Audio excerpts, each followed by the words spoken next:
여러분은 이 세상에서 가장 믿을 만한 사람이 누구신가요? 예전에야 부모, 형제, 배우자 등을 가장 믿을 만한 사람으로 꼽았었는데요. 하지만 요즘은 가까운 사이일수록 배신하는 일이 부지기수라 아무도 믿지 못하겠다는 분들이 많으십니다. 실제로 가족끼리 돈 문제로 살인을 저지르거나 배우자를 상대로 사기를 치거나 재산을 들고 도망가는 일들이 보도되기도 하니까요. 그저 뉴스일 뿐이고 저에게는 절대 일어나지 않을 것이라 생각했지만 몇 년 전 제게도 그런 일이 있었습니다. 건실한 사업가인 줄 알았던 남편이 범죄자이다 몰래 여자까지 만나고 있었거든요. 친정의 도움을 받아 사업 재기에 성공했지만 은혜를 모르고 멋대로 살다가 친정 아빠에게 한 방 먹고 나락으로 간 이야기. 지금부터 시원하게 풀어보겠습니다. 잘 들어주세요. 여러분은 유년 시절을 어떻게 보내셨나요? 요즘에야 금수저다 흙수저다 하면서 돈이 많은 집 자식들은 행복하게 살고 그렇지 않으면 불행하게 살 것이라고 생각하는 분들이 많으십니다. 꼭 다 그런 건 아니겠지만 어느 정도 맞는 부분도 있는 게 사실이죠. 그렇지만요, 불과 몇십 년 전만 하더라도 이렇게까지 사회가 양극화되지는 않았습니다. 잘 사는 사람들이 극소수였고 대다수가 경제적으로 어렵게 살았기 때문에 작은 일, 사소한 일에도 행복을 느꼈던 분들이 많았던 것 같아요. 저 역시 그랬습니다. 동네 한두 집을 빼고는 다 고만고만하게 사는 형편이었는데 저희 집도 그 고만고만한 집 중 한 집이었습니다. 외벌이 아빠의 전업주부인 엄마, 그리고 저, 이렇게 단출한 세 식구가 서울 외곽 동네 연립주택에서 살고 있었죠. 아주 풍족하지는 않았지만 그래도 가끔 엄마가 부업을 하게 되면 그 돈으로 외식도 하고 예쁜 옷도 사주시곤 했습니다. 아빠는 월급날이 되면 항상 양손에 붕어빵이나 고구마 등 먹을거리를 한아름 사갖고 오셨고요. 두 분의 사랑을 듬뿍 받으며 자랐기에 딱히 누군가가 부럽다는 생각도 들지 않았고 당차고 밝은 성격으로 유년 시절을 보낼 수 있었습니다. 아주 가끔 아빠가 친구들이나 회사 동료분들과 술 한잔을 하고 들어오시면 제게 이런 말씀을 하셨습니다. 소연아, 너 친구들을 사귈 때 혹시 어떤 기준이 있어? 나? 글쎄, 나랑 대화도 잘 통하고 맛있는 거 많이 사주면 친해지고 싶은데? 깊이 생각 안 해봤어. 근데 왜? 그래? 혹시라도 소윤이 너 가난한 집 친구라고 안 사귀고 따돌리고 혹시 그런 건 아니지? 에이, 아니지, 아빠. 솔직히 우리 집도 뭐 크게 부자도 아닌데 그런 거 따지면 뭐해? 유치하게. 그렇게 생각한다니까 아빠 마음이 좀 놓인다. 사실 돈은 있다가도 없고 없다가도 있는 거라서 친구 사귈 때 돈을 버는 건 진짜 아니거든.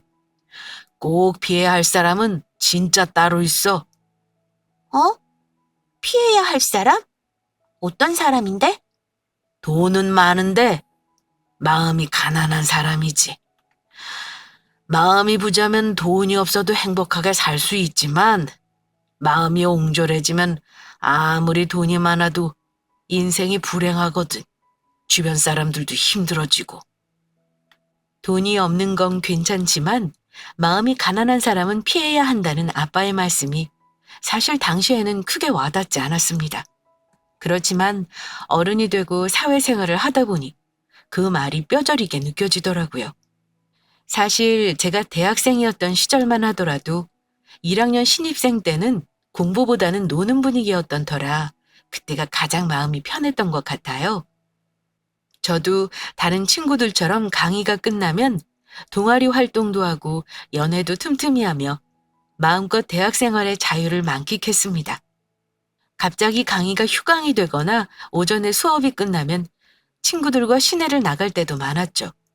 제가 아주 빼어나게 예쁜 건 아니었지만 그래도 좀 꾸미고 나가면 예쁘다, 귀엽다는 말을 종종 들었었는데요. 어느 날 오후 친구를 영화관 앞에서 기다리고 있는데 어떤 키가 훤칠한 남자가 갑자기 저에게 말을 걸더라고요. 전 깜짝 놀랐죠. 저기요, 초면에 죄송합니다. 저 이상한 사람 아니고요. 호감이 있어서 그러는데 혹시 연락처 좀 받을 수 있을까요? 네? 아, 제 연락처를요?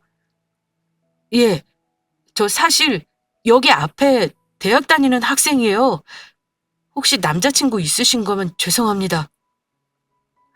그, 남자친구는 없는데요. 제가 이런 적이 처음이라서요. 아, 그러시구나. 저도 모르는 분이니까 자제하려고 했는데 완전 제 이상형이라서요. 만나보고 별로시면 연락 끊으셔도 돼요. 저도 같은 학교 학생이기는 해요. 혹시 1학년이세요? 어, 네, 동갑이네요? 저희, 신기하다, 진짜. 무슨 과예요? 전 경영학과예요. 태어나서 처음으로 길에서 헌팅을 당하다 보니 얼떨떨했던 건 저도 모르게 연락처를 주었고, 그날 저녁에 연락이 오더라고요. 제가 이 얘기를 친구한테 하니까 좋겠다면서 저보다 더 펄쩍펄쩍 뛰더라고요.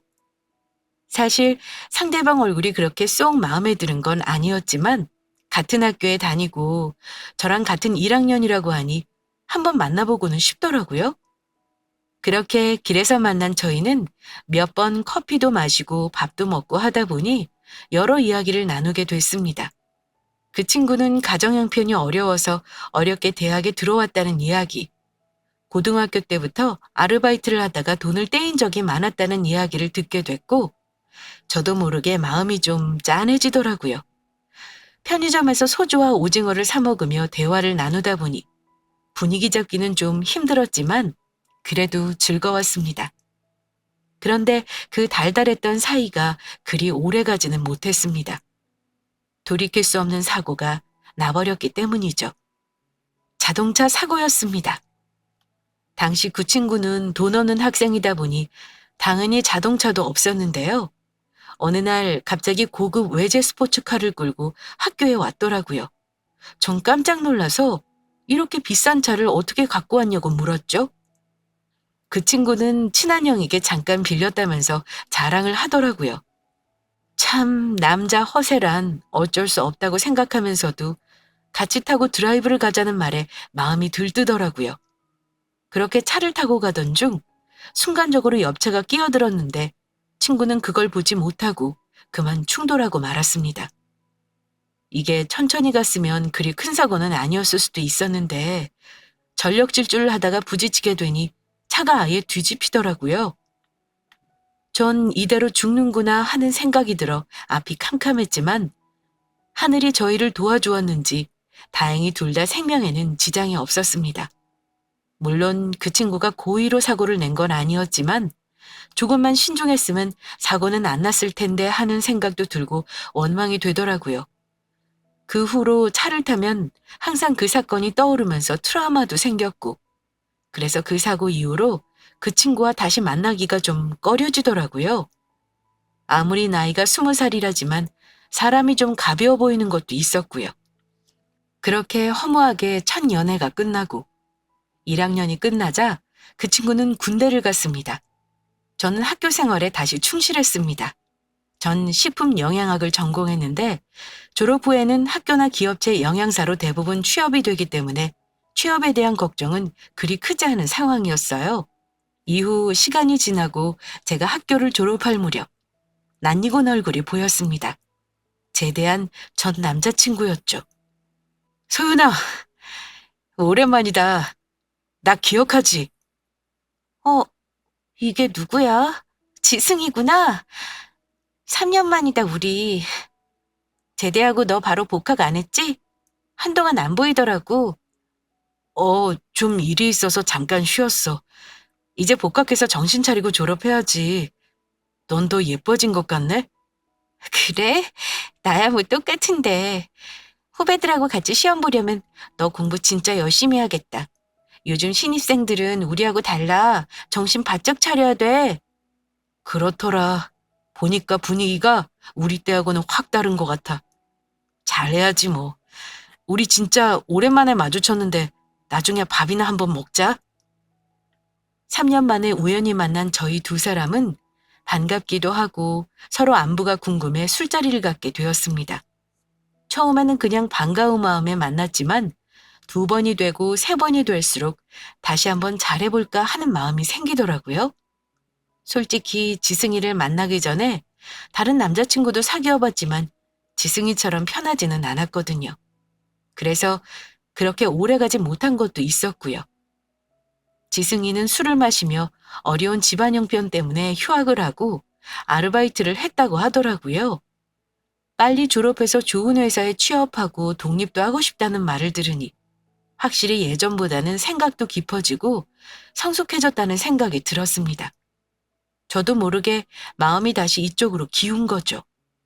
그렇게 저희는 다시 연애를 시작했고 저는 학교 졸업 후 한 중소기업의 영양사로 취직했습니다. 지승이는 학교에서 열심히 공부해 꽤 우수한 성적으로 졸업을 하게 되었습니다. 하지만 막상 사회에 나와보니 학교 성적이 좋다고 사회생활을 다 잘하는 건 아니더라고요. 저희 학교 이미지가 그래도 좀 좋은 편이어서 오라는 회사도 많았거든요. 그런데 막상 지승이는 한 회사에 오래 붙어 있지를 못했습니다. 길면 3개월, 짧으면 한 달 만에 퇴사를 반복했습니다. 그 모습을 옆에서 지켜보니 참 안타깝기 그지없더라고요. 본인도 당연히 힘들어했고요. 소연아, 나 그만둘까 봐. 진짜 왜 나랑 맞는 회사가 이렇게 없지? 정말? 그렇게 힘든 거야?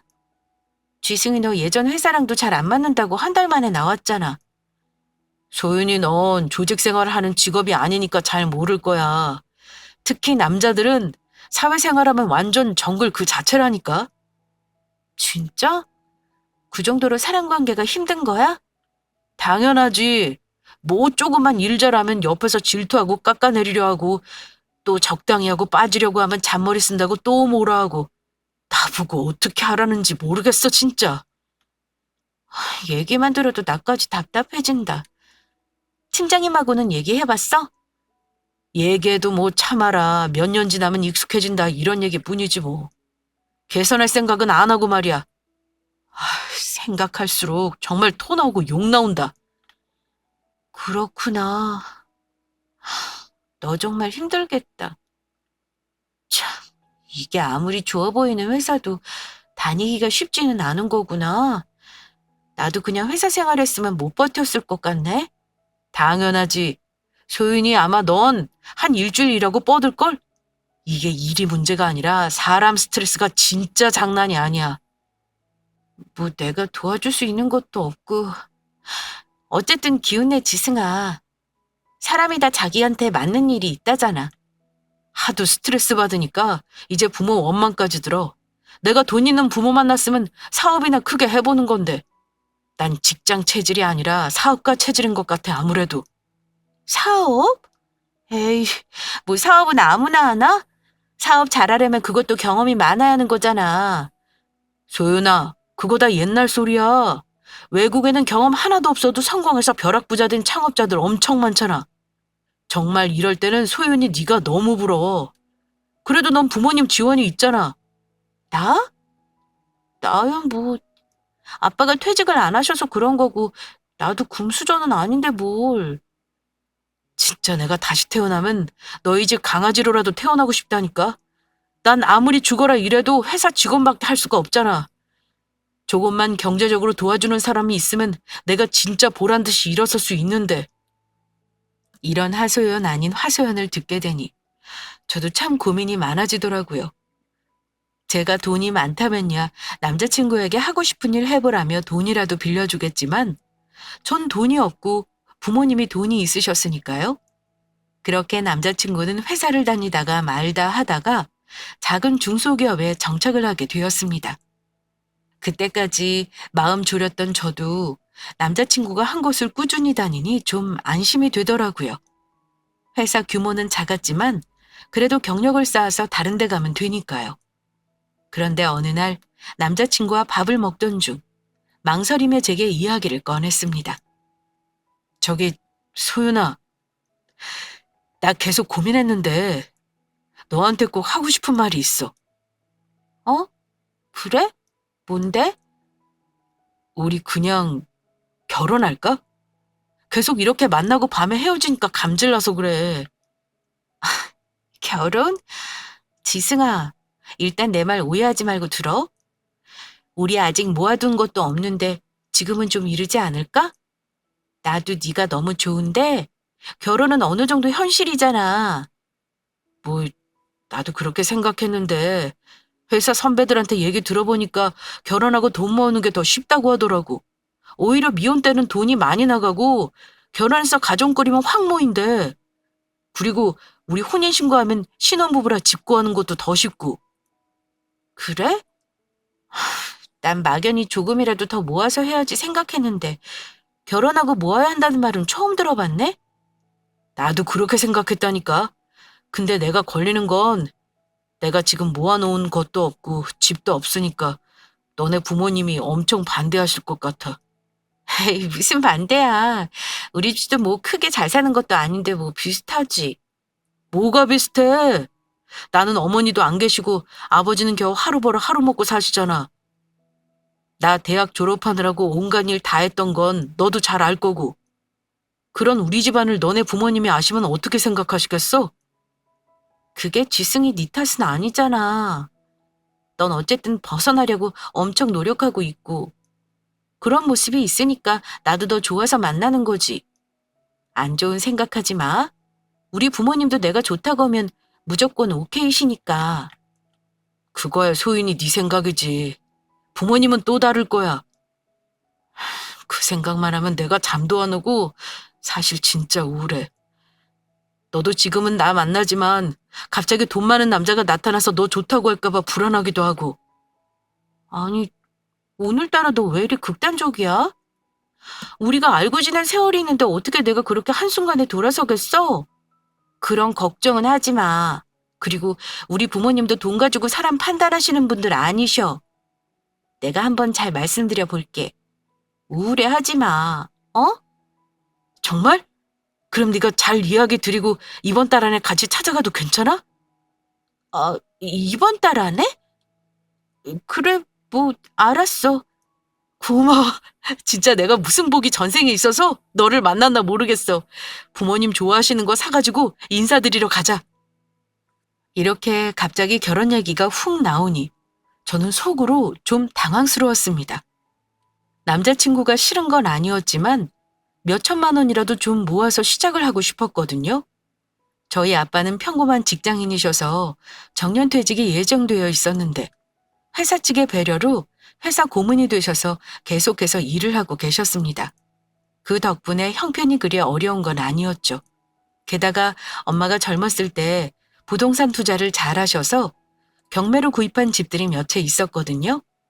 서울처럼 크게 오른 건 아니었지만 그래도 저 결혼할 때 한 미천은 해주실 요량으로 갖고 계셨죠. 남자친구를 만나본 부모님은 사람은 좋아 보이기는 하는데 결혼을 서두르는 것 같아서 그게 걸린다는 말씀을 하시더라고요. 전 당시 남자친구가 안쓰러운 마음에 제가 좀 고생스럽더라도 빨리 결혼해야겠다고 생각했습니다.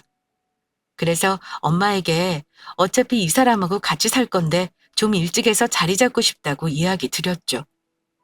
엄마는 웬만하면 다 제 편을 들어주셨거든요. 엄마는 그렇게 서둘러야 하냐며 절 말리셨지만 하나밖에 없는 딸이 결혼하고 싶다고 보채더니 결국 제 손을 들어주셨습니다. 하지만 결혼 준비가 순조로운 건 아니었습니다. 생각보다 넘어야 할 산들이 있더라고요. 보통 결혼 전에 양가 상견례를 하잖아요. 그것부터 문제였습니다. 지승이 부모님은 오래전에 이혼하셨고 아버지는 지방을 돌아다니며 일용직을 하고 계셔서 시간을 내기가 쉽지 않으시더라고요. 결국 결혼식 올리기 일주일 전에 겨우 그쪽 아버님이 시간이 나셔서 만났고 아버님은 술을 좀 드셨는지 잘 부탁드리는 말씀만 하시더라고요. 솔직히 저희 부모님은 그 자리에서 티는 내지 않으셨지만 내심 서운해 하셨습니다. 이해 못할 것도 아니었죠. 저희 집에서는 저 하나밖에 없어서 바라는 것도 많으셨는데 부모님 기준에는 못 미치는 부분이 많았으니까요. 둘 다 돈이 없던 저희는 신혼여행도 생략하고 신혼집도 그냥 지승이가 사는 오피스텔에서 시작하겠다 하지만 부모님 마음이 어디 그런가요?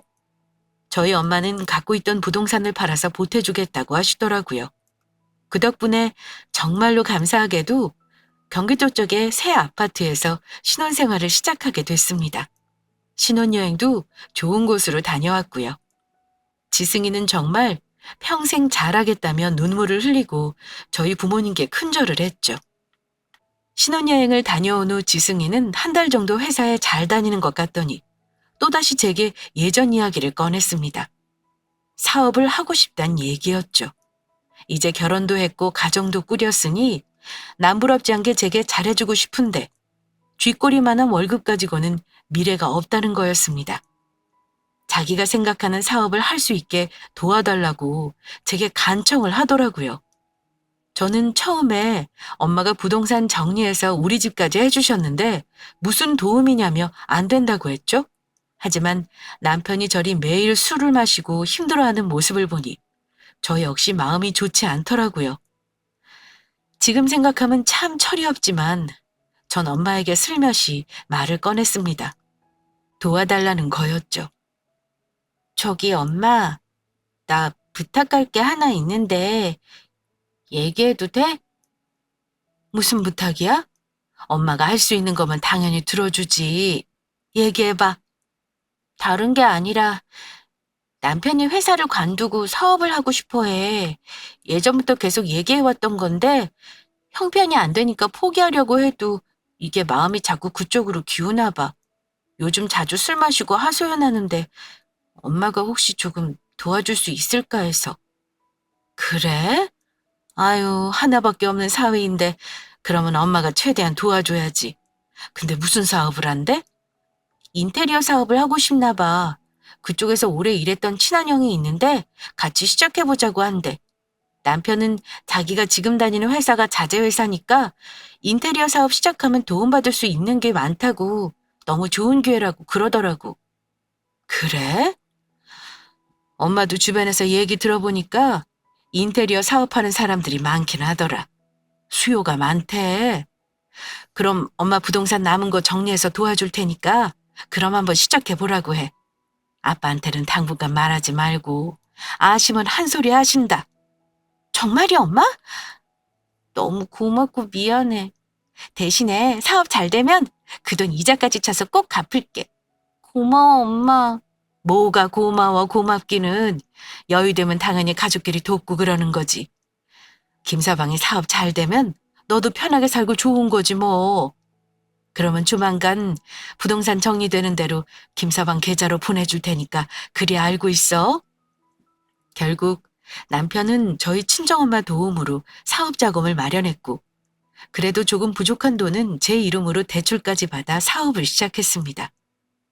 남편이 시작한 사업은 인테리어 사업이었는데 그쪽 업계에서 꽤 오래 일했다는 친한 형과 같이 시작한다고 하더라고요. 남편은 저희 엄마에게 고마웠던지 한 6개월 정도는 주말마다 찾아가서 맛있는 걸 사드리거나 건강보조식품 등 몸에 좋다는 건 죄다 사들고 가자더라고요. 전 그렇게까지 안 해도 된다고 했지만 내심 처가 식구들을 잘 챙기려는 모습에 고마운 마음은 생기더군요. 친정아빠는 처음에는 아무것도 모르셨지만 나중에 남편과 술 한잔 하시면서 사실을 알게 되셨고 기왕 시작한 거니 잘해보라고 흔쾌히 밀어주셨습니다. 그렇게 남편 일은 정말 거짓말처럼 술술 잘 풀렸습니다. 회사 다닐 때는 매일 죽상이던 사람이 본인이 사장이 되니 물 만난 고기처럼 일에 매달려 살더라고요. 진작 사업을 시작했더라면 더 잘 풀렸을 수 있었을 텐데 뒤늦게 시작하게 한 것 같아 미안한 마음까지 들 정도였죠.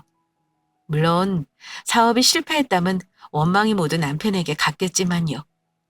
남편은 자리 잡은 지 몇 달 만에 회사에 다녔던 것보다 더 많은 돈을 번다며 제게 자랑했고 곧 집에 갖다 주는 돈도 많아질 거라고 의기양양하게 말하더라고요.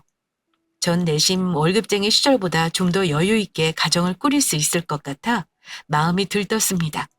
이후 남편이 갖다 주는 돈은 월급 받을 때보다 확실히 많아졌고 전 엄마에게 빌렸던 돈도 어느 정도 갚을 수 있겠다고 생각이 들었죠. 이후 저는 남편에게 저녁을 먹으면서 얘기를 슬쩍 꺼냈습니다. 저기, 자기야, 이제 슬슬 엄마 돈 갚아야 하지 않을까? 다는 못 갚더라도 매달 100만 원씩이라도 갚으면 될 것 같은데, 어때? 돈? 장모님이 그때 주신 거? 아, 빌려주신 게 아니라 그냥 쓰라고 주신 거 아니었어? 뭐? 아니, 그게 무슨 소리야. 그거 엄마 아빠 노후 자금으로 쓸 건데 자기가 하도 사업하고 싶어 해서 내가 설득해서 빌려주신 돈이잖아. 그랬어? 알았어. 근데 왜 정색하고 그래? 무섭게. 아니, 그렇잖아. 자기가 자리를 못 잡았으면 몰라도 이제 수입도 어느 정도 안정되는 것 같은데 그럼 조금씩이라도 갚는 게 맞지. 뭐 당장 그 돈 다 달라는 것도 아니고. 누가 그걸 모르냐? 맞는 말이긴 한데 이 사업이라는 게 말이야. 종잣돈이 항상 있어야 해. 무슨 일이 생길지 아무도 모르니까. 일단 좀 기다려봐. 내가 종잣돈 좀 모이면 장모님 돈부터 갚을 테니까. 알았어. 모이면 엄마 돈 갚는다는 이야기지? 그렇다니까. 설마 내가 장모님 돈 떼먹겠어? 나 그렇게 인간 쓰레기 아니니까 걱정 말고 좀만 기다려봐. 이렇게 처음에는 조금만 기다려달라며 핑계를 대더니 한 달이 지나고 두 달이 지나도 엄마 돈 갚겠다는 얘기가 없더군요. 제가 계속 재촉을 하니 무슨 여자가 이리 돈돈거리냐며 짜증을 내더군요. 전 어이가 없어서 내가 생활비 더 달라는 것도 아니고 부모님 돈 조금씩 갚으라는 건데 이게 무슨 경우냐고 화를 냈죠. 남편은 본인이 갖다 주는 돈으로 알아서 해결하라고 했지만 생활비 주는 거로 퉁치려고 하니까 좀 아니다 싶더라고요. 당시 남편의 한 달 수입이 얼마인지를 대충 알고 있었거든요. 아니, 그렇게 하고 싶어 하는 일을 저희 부모님 돈으로 썼으면 자기 씀씀이를 줄여서라도 갚을 생각을 해야 하는 거 아닌가요? 엄마 돈은 갚을 생각이 없고 본인 씀씀이에 아끼지를 않더라고요. 겉으로야 저한테 손님 접대를 해야 하니 골프를 해야 한다, 명품 옷을 입어야 한다 했지만 솔직히 자기 치장하려고 그러는 게 눈에 훤히 보였습니다.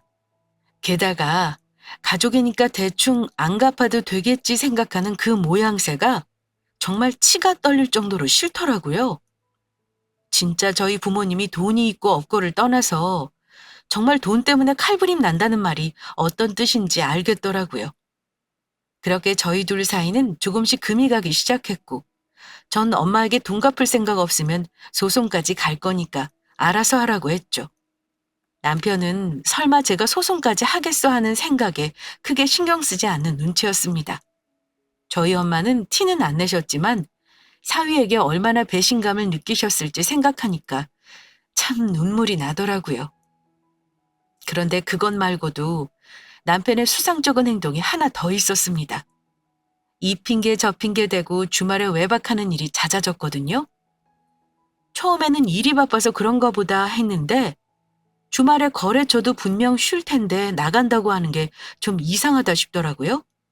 그래서 남편이 주말에 거래처에 간다기에 잠자코 있다가 제 차를 끌고 몰래 뒤를 따라가 봤습니다. 남편 차는 한참을 달리더니 한적한 시골에 있는 한 낚시터에서 차를 세우더라고요. 머리도 식힐 겸 친구랑 낚시하나 보다 하고 안심하고 돌아 나오려는데 무언가 느낌이 좀 이상해서 남편의 뒤를 계속 쫓아가 봤습니다. 아니나 다를까 낯선 여자와 낚시터에서 인사를 하더니 둘이 팔짱을 끼고 낚시터에서 데이트를 하더라고요. 인사하는 것까지는 그래도 그럴 수 있다고 생각했는데 팔짱 끼고 뽀뽀하고 하는 꼬락서니를 보니 말로만 듣던 불륜인가 싶었습니다. 순간적으로 머리가 어지럽고 앞이 캄캄해지더라고요. 드라마에서나 볼 법한 짓을 눈앞에서 제 남편이 저지르고 있었으니까요. 남편보다 한 10살은 어려 보였는데 대학생 같은 애를 상대로 이게 대체 뭐 하는 짓인가 싶었죠. 장모에게 빌린 사업 자금도 갚지 않고 바람까지 폈으니 전 뒤도 안 돌아보고 이혼을 결심했습니다. 그나마 다행인 건 아직 아이가 없다는 거였죠. 부들부들 떨리는 손으로 운전을 하고 집으로 돌아왔는데 남편 생각만 해도 소름이 끼치더라고요. 제 앞에서는 남편인 척하지만 그 여자가 있으면 세상 둘도 없는 남자친구가 되었을 테니까요. 20살 때 만났던 그 풋풋했던 모습은 싸그리 사라지고 천하의 나쁜 배신자가 되어 남도 못할 사이가 되어버린 거죠. 그렇게 폭풍 같은 주말이 지나고 월요일이 되니 남편이 집으로 돌아왔더군요. 전 싸늘하게 말했습니다. 주말까지 일하고 온 거야? 일이 많아서 참 피곤했겠네? 뭐 항상 그렇지. 적응돼서 괜찮아. 단도직입적으로 말할게. 우리 엄마 돈 앞으로도 계속 안 갚을 생각이야? 아이, 또 그 얘기야? 솔직히, 참. 내가 이 말까지는 안 하려고 했는데 말이야. 소연아, 너 입장에선 장모님이 돈 빌려주셨으니까 내가 사업이 잘 됐다고 생각할 수 있어. 근데 그거 너 착각이다. 난 돈이 있든 없든 성공했을 놈이야. 내 사주에도 그렇게 나와 있고 돈은 진짜 일부분에 불과하다고. 뭐? 아니, 돈 없어서 인생 말 안 먹었네 어쩌네 하며 울 때는 언제고 돈 주니 마음이 달라진다? 참 웃긴다. 그래서 우리 엄마 돈은 안 갚아도 된다고 생각하는 거네? 끝까지? 그건 아니지. 내 말은 안 갚아도 되는 게 아니라 사업 자금 좀 모이면 좀 천천히 갚겠다는 거지. 무슨 애가 그렇게 고지식하냐? 말이 천천히지. 갚을 생각 있었으면 진작에 조금씩이라도 갚았겠지. 당신 말 가만히 들어보니까 아예 갚을 마음이 없는 것 같은데. 아냐? 에이씨, 듣자 하니까 이게 진짜. 그래서 네가 하고 싶은 말이 뭔데? 돈 안 갖고 계속 당신 멋대로 살면 난 이혼이야. 아쉬울 거 하나도 없어. 그러셔? 뭐 마음대로 해라. 난 어차피 자리 잡았으니까 나도 아쉬울 거 없는 건 마찬가지야. 요즘 이혼은 일도 아니라던데? 이렇게 허무하게 이혼 얘기까지 오고 갔지만 크게 개의치 않는 모습을 보니 전 겨우 부여잡고 있던 마음이 무너졌습니다. 완전히 마음이 그 불륜녀에게 가 있었으니까 제 이혼에도 순순히 동의했던 거겠죠. 그날 저녁 전 부모님께 가서 자초지정을 말하고 이혼하겠다는 사실을 말씀드렸습니다. 일찍 결혼하겠다고 엄마 노후자금까지 쓴 못나디 못난 딸인데 잘 사는 모습도 못 보여드리고 이렇게 끝낸다 생각하니 죄송하기 짝이 없더라고요. 그렇지만 제가 불행하게 평생 사는 것보다는 하루를 살더라도 마음 편히 살고 싶기에 그리 결정한 거라고 말씀드렸죠. 마음 여린 엄마는 눈물을 뚝뚝 흘리셨고 아빠는 긴 침묵을 지키시더니 이윽고 알겠다고 하시더라고요. 그리고 전 다음날 신혼집에서 짐을 다 싸가지고 부모님 집으로 돌아왔습니다. 그리고 다음날 저녁이 되자 아주 놀라운 일이 일어났습니다. 남편에게 전화가 와서는 풀이 잔뜩 죽은 목소리로 그동안 제게 너무 미안하다고 원한다면 찾아가서 무릎이라도 꿇고 빌겠다며 애원하더군요. 갑자기 달라진 모습에 전 당황했죠. 알고 보니 저희 아빠가 그날 남편 회사에 찾아갔다고 하더라고요. 물론 그 인간은 예상대로 아주 싸가지 없이 아빠를 맞이했습니다. 웬일이세요? 연락도 없이? 이젠 장인어른이라는 말도 안 하려나 보네, 자네는. 어른이 왔는데 인사도 안 하나. 참, 소윤이랑 그렇게 끝났는데 이젠 뭐 남이나 다름없죠. 제가 맺고 끊는 게 칼 같은 사람이라서요. 찾아오신 용건이 뭡니까? 그래? 이걸 보고도 그 소리가 나온지 보겠네. 눈이 달렸으면 와서 보든지. 아니, 이게 다 뭡니까? 혹시 제 뒷조사 하셨어요? 장인어른 흥신소 운영하십니까? 자네는 이제 다 끝났네. 그동안 소윤이랑 얽혀 있어서 잠자코 내가 지켜봤는데 이제 내 딸 남편이 아니니 나도 마음대로 하겠네. 알고 보니 아빠는 전 남편 회사에 찾아가 한 통의 서류를 던졌다고 합니다. 남편이 서류를 들춰보니 본인이 했던 나쁜 짓들이 고스란히 찍혀져 있는 사진들이더라고요. 남편이 차린 회사는 최근 상장까지 될 정도로 규모가 커졌는데 이를 악용해 주가 조작을 했고 회사 돈을 자기 마음대로 횡령까지 했었습니다. 내부 직원이 진술한 녹음 파일까지 있었죠. 게다가 인테리어가 끝난 후 더 이상 쓸 수 없는 자재들을 몰래 산에 가서 버린 사진, 이를 목격한 목격자 진술 파일까지 있었습니다. 남편은 눈물 콧물을 다 쏟으며 저희 아빠의 바지가랑이를 잡고 매달렸다고 합니다. 이 사실이 모두 다 밝혀지면 남편은 대표 자리에서 물러나는 건 물론 감옥살이까지 하게 될 수 있기 때문이었죠. 장인어른, 부디 예정을 생각해서라도 한 번만 좀 넘어가 주시면 안 될까요? 제가 소윤이가 원하는 대로 위자료며 재산 분할이며 다 하겠습니다. 장모님께 빌렸던 돈도 이자까지 쳐서 모두 갚겠습니다. 지금 만나는 여자랑도 당장 끝낼 수 있어요. 예? 제발 부탁드립니다. 내가 처음부터 자네 정체를 모르는 줄 알았나? 소윤이 결혼할 때 내 절친이 왔는데 자네 얼굴을 보더니 얼굴이 새파래지더구만. 내가 놀라서 왜 그러냐 하니까 자네가 여전히 내 친구 가게에서 돈 떼먹고 도망갔다고 나쁜 놈이라고 하더구만.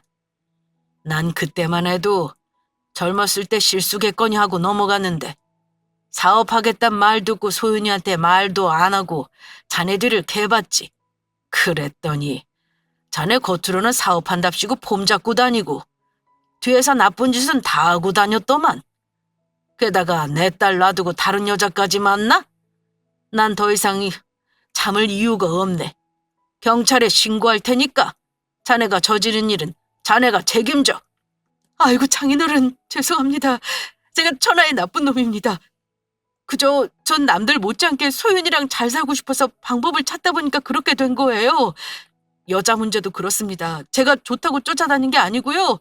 그 여자가 절 집요하게 쫓아다녀서 정말 어쩔 수 없이 이렇게 된 거예요. 지금이라도 당장 끝날 수 있으니까 한 번만 기회를 좀 주십시오. 예? 자네는 끝까지 거짓말과 변명뿐이구만. 자네 계획을 모를 줄 알았나? 주가 조작까지 해서 한몫 단단히 챙긴 다음 회사 팔아치우고 그 여자랑 외국으로 뜰 생각이었다며? 그렇게 해서 자네가 평생 잘 살 것 같나? 죄송합니다. 돈에 눈이 멀어서 해서는 안 될 짓을 했습니다, 제가. 사람이 나쁜 짓 하고 살면 언젠가는 꼭 그 벌을 받기 마련이야. 나 자네 회사 들어오기 전에 경찰에 신고하고 왔네. 그러니까 도망칠 생각 말고 솔직하게 조사받고 벌 제대로 받고 끝내게. 소연이는 당연히 우리랑 같이 살 거고 자네랑은 평생 볼 일 없을 테니 찾지 말고. 제가 더 이상 할 수 있는 일이 그럼 없는 겁니까? 경찰에 사실대로 말하는 게 자네가 그나마 할 수 있는 최선이야. 경찰이요? 장인어른, 한 번만 기회를 달라니까요. 예, 장인어른. 그렇게 아빠 말이 끝나자마자 경찰이 들이닥쳤고 남편 회사는 압수수색 당했습니다. 결국 남편은 주가 조작 혐의와 사기 혐의에 이혼 소송까지 겹쳐 탈탈 털리게 되었습니다. 같이 동업했던 형이라는 사람 역시 남편 못지않은 사기꾼이라 진작에 돈을 빼돌려서 달아났더라고요. 물론 그 인간 역시 도주 중 붙잡혀 실형을 살게 되었습니다. 전 남편이 감옥에 갔으니 불륜녀 역시 학을 떼며 달아났고요. 이후 남편은 저희 집에 제가 보고 싶다며 편지까지 보냈지만 전 한 통도 읽지 않았고 이후 일에만 매진하며 3년을 보냈습니다. 가끔 휴가를 쓰는 날은 부모님을 모시고 여행도 다니고 친구들과 맛있는 것도 먹고 그렇게 편안하게 시간을 보냈죠. 사실 취직 후 너무 일찍 결혼해서 부모님께 제대로 효도 한번 못했던 것이 마음에 걸렸는데 이제라도 함께 여기저기 다니니 마음이 편하더라고요. 좋은 사람이 나타난다면 물론 연애는 할 의향이 있지만 이제 결혼은 몇 번이고 심사숙고 결정하려고 합니다. 인생의 쓴맛은 한 번이면 충분하지 2번 이상은 겪고 싶지 않더라고요. 물론 정말 좋은 사람과 결혼해서 행복하게 사시는 분들도 많으시겠지만 저처럼 한번 되어보신 분은 정말 신중할 필요가 있겠더라고요. 인생의 앞날은 아무도 모르지만 배우자에게 나쁜 짓 한 인간은 언젠가는 천벌을 받게 된다는 말을 저는 꼭 믿고 싶습니다. 여러분은 지금 어떤 배우자와 살고 계신가요? 나의 마음을 편안하게 해주는 사람이 진정한 사랑이라는 걸 기억하시길 바라겠습니다.